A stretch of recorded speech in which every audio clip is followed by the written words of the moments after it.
Larrialdi zerbitzuek utzitako izarak eta gomazko eskularruak ikusgai daude istripua izan den tokian. 11:00 aldean gertatu da ezbeharra. Mozten ari ziren pinu batek buruan kolpatu du Bizkaiko Ubide herrian bizi zen 57 urteko gizonezkoa. Zuhaitza makina bati altzairuzko kable batekin lotuta bazegoen ere, ezin izan da istripua saihestu.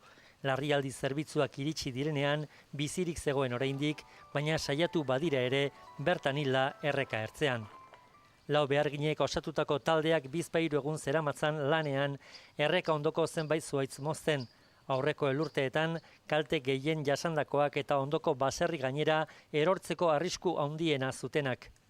Hildako beharginaren gorpua Gasteizera eraman dute, bertan autopsia egin diezaioten. Ertzaintzak eta Eusko Jaurlaritzako Osalan Institutuak istripua nola gertatu den ikertzen jarraitzen dute. Azkeneko 24 orduetan bi lagunek bizia galdu dute izandako bilan istriputan. Atzo Bergaran abiadura handiko trenaren obretan lanean ziharduen 44 urteko gizonezko bat zendu zen makina batek harrapatuta. Lan istripu horiek salatzeko, ELA, LAB eta Komisiones Obrerasek elkarretaratzeak deitu dituzte biharko Bilbon eta Bergaran.